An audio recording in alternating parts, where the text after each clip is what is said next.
Olá, pessoal, boa tarde. Estamos aqui hoje para falar um pouquinho sobre Setembro Amarelo e vínculos que valem a pena viver. Estamos aqui com o Alexandre, ele é professor e coordenador do curso de Psicologia na Faculdade Estácio de Sá, e o Alexandre vai trazer para a gente um pouco sobre esse tema, né, momentos aí que são importantes para a gente poder refletir. Obrigada, viu, Alexandre? Eu que agradeço, Pamela. Boa tarde a todos. É com muita alegria que eu estou aqui, nesse espaço, nesse momento de vocês, principalmente falando dessa temática. Como você falou, eu sou psicólogo, graduei em 2000, alguns a bobear nem tinham nascido ainda nessa época, e tenho mestrado na área de saúde brasileira, doutorado na área de saúde pública, atuo tanto na parte clínica quanto na parte de gestão de curso, gosto muito dessa área da docência, a gente fala que a gente continua aprendendo, de pesquisa, mas a clínica, a gente tem esse interesse que acaba fazendo com que esses temas possam ser cada vez revistos, né, sobre óticas diferentes. Perfeito, Alexandre. E já aproveitando, né, o Alexandre trouxe aí da importância de se falar sobre esse tema, vamos conversar um pouquinho, né, sobre o Setembro Amarelo, né, uma temática que muitas vezes é carregada de tabus, né, de muitos estigmas. Fala pra gente um pouquinho, né, da importância, né, como surgiu a campanha. Olha, ela é anterior a 2015, mas a partir de 2015 ela ganha pela Organização Mundial de Saúde um peso muito grande, né, na divulgação e na necessidade dessa temática ser trabalhada. Hoje em dia a OMS ela estima que em torno no mundo nós temos por ano 700 mil casos de suicídio. No Brasil a média é de 14 mil casos, né, por ano. Nós tivemos um pico muito grande, principalmente com a pandemia. A gente fala que a pandemia mudou o mundo de uma maneira muito grande, principalmente as questões, né, psicológicas. E por mais que a gente fale assim, a pandemia já passou, mas muitos de nós não conseguimos sair dela como entramos. As questões emocionais, as questões de vínculo, as questões da nossa saúde mental, tudo foi alterado pela questão da pandemia. E mais ainda o que é grave, a gente tem visto o quanto que esses casos têm diminuído a idade. O que era antes uma média de idade de 35 anos, hoje está passando para 20 anos e casos na adolescência e na infância. Então, assim, e a OMS, então, né, a Organização Mundial de Saúde, tem batido muito sobre a necessidade desse tema ser trabalhado cada vez mais. Ótimo. E aí a gente entende, né, que os vínculos são, às vezes, fatores de proteção, né, é muito importante a gente se vincular, né, a pessoas que estão ao nosso redor, né, familiares, amigos e, sobretudo, no ambiente de trabalho, né, a gente fica aí, às vezes, mais tempo no trabalho do que em casa ou com os nossos amigos, então é um momento aí da gente ter, né, esse momento de contato, né, de fortalecer esse vínculo dentro do ambiente de trabalho. Então, eu queria que você contasse pra gente, né, trouxesse aí um pouco sobre essa questão, né, o quão é importante fortalecer esses vínculos dentro das organizações, das empresas. Perfeito. Vou começar primeiro falando sobre, quando você fala assim, a importância, às vezes, na verdade, o vínculo, ele é fundamental. Ele tem esse status que a gente vai falar sobre suporte social, a gente tem a preocupação de trabalhar sempre a questão da qualidade de vida, mas tem o suporte social. E aí a gente já parte da primeira premissa de que quantidade não é qualidade. Tá? Porque às vezes você tem aquela pessoa como característica individual, o seu traço de personalidade, você fala assim, eu sou reservado, eu quase não converso com muitas pessoas, e aí sempre tem ali no seu setor ou em outro setor, aquela pessoa que é extrovertida, conhece todo mundo, desde a hora que entra na empresa está sorrindo para todo mundo. Nem sempre essa pessoa que está nesse comportamento, ela tem esse vínculo que é protetor. Porque ela está mostrando ali, muitas das vezes, um comportamento de extroversão, mas não de um vínculo que quando ela precisa, quando ela tem uma necessidade, quando ela precisa desse suporte, ela possa contar com o outro. Então, a primeira coisa que a gente precisa desmistificar é quantidade não é igual a qualidade. Mas eu preciso ter algum que seja vínculo, encontrando nessa empresa, nesse local do meu trabalho, esse tipo de apoio. E aí a gente vai tirando o segundo, indo para a segunda premissa, que é a amizade não é igual esse vínculo de apoio. Por que isso? Às vezes você tem um amigo, mas aquele amigo seu não tem, às vezes, uma condição emocional, uma estrutura psicológica, mas ele é seu amigo. Então, isso, nós não estamos desqualificando esse tipo de vínculo. Ele é fundamental. O vínculo que a gente está colocando aqui existe alguém que você precisa, de alguma forma, nomear, identificar no seu lugar de trabalho, que possa ser aquela pessoa que, estando com problema, principalmente das relações do trabalho, das relações de conflito, as relações de autoestima que você possa estar passando, as relações de carga e sobrecarga, ou seja, todas essas temáticas que você possa saber que, eu posso procurar essa pessoa que, de alguma maneira, eu vou ter um acolhimento. Ainda que ela não faça parte do meu horário de almoço, do meu horário do tempo todo ali com ela. Então, assim, é a gente entender que as amizades, elas formam um tipo de vínculo que está relacionado com o meu apoio, a minha rotina, eu chego no trabalho, não é aquela coisa tão chata e maçante. Tem pessoas para me distrair. Agora, esse outro tipo de vínculo que diz respeito a buscar ajuda, eu preciso encontrar. Às vezes é uma pessoa que eu conheço lá na empresa, é uma pessoa mais velha, é uma pessoa que eu identifico que ela tem um certo nível de conhecimento, seja no ponto de vista religioso, seja no ponto de vista profissional, não importa. É aquela pessoa que você vai chegar e se apresentar e se colocar e perguntar se ela pode te escutar. Às vezes a própria empresa oferece esse tipo de serviço, mas você vai encontrando essas pessoas. Então, essa que você encontra nesse vínculo não precisa ser aquela do cotidiano que está ali com você, torcendo para o seu time de futebol, contando piadinha. Mas é fundamental que a gente tenha esse tipo. E por quê? Você coloca aí uma coisa muito interessante. Quando a gente vai pegar uma média da população, vamos pensar, a grande maioria trabalha 40 horas semanais. Isso significa que nós estamos mais tempo nas relações do trabalho do que qualquer outra relação.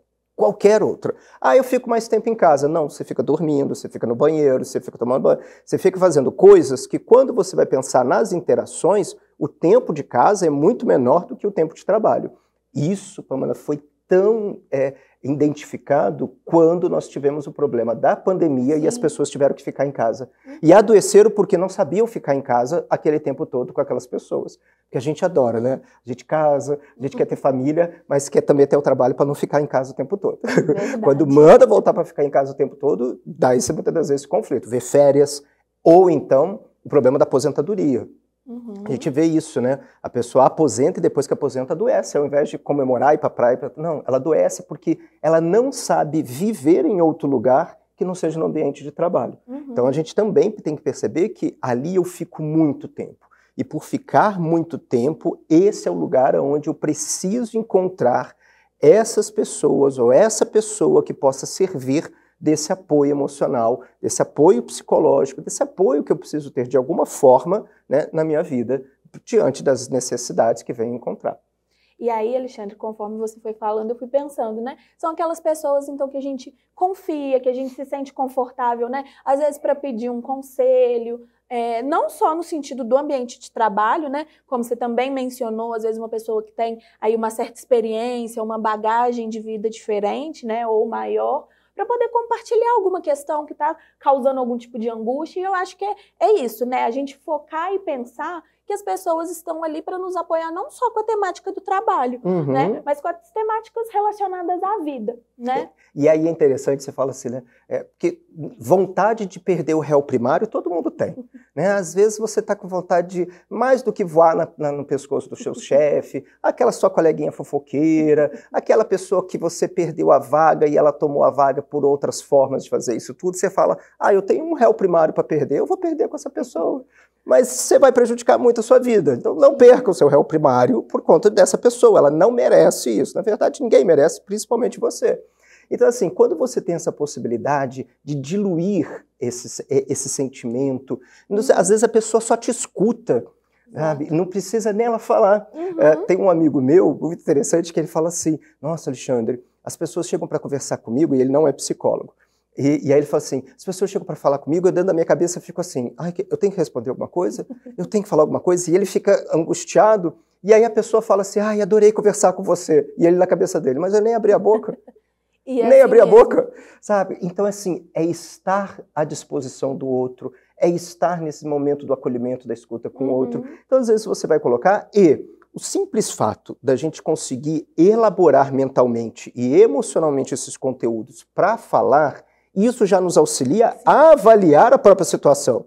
Quantas vezes você está falando com alguém, né, sobre assim, nossa, porque fulana, aí você para e fala assim, não, na verdade, realmente ela não fez desse jeito. Aí você vai repensando e trabalhando, diluindo isso aí, e acaba que o simples fato de você estar ali sentado e conversando, pronto, já foi embora aquela vontade do seu réu primário ter sido diluído. Que é aquilo que a gente fala, né?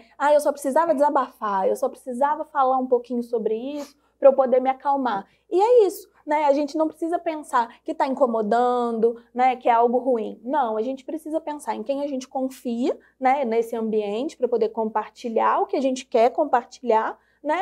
E ter esse momento aí de fala que eu tenho certeza que ajuda. E é uma construção de equipe, né? Equipe no sentido de que se eu hoje busco você para poder, de alguma maneira, encontrar esse alívio, esse socorro, eu tenho que também entender que um dia alguém vai me buscar, sabe? Então, é muito cômodo, às vezes, a gente se colocar naquela posição, sempre de vítima ou de necessitado, mas entender que eu também posso estar numa posição de auxiliar as pessoas, de se colocar alguém ali. Mas, para isso, de certa maneira, eu preciso mostrar ou demonstrar um certo equilíbrio emocional, uma certa capacidade, porque senão as pessoas não vão me ver dessa forma.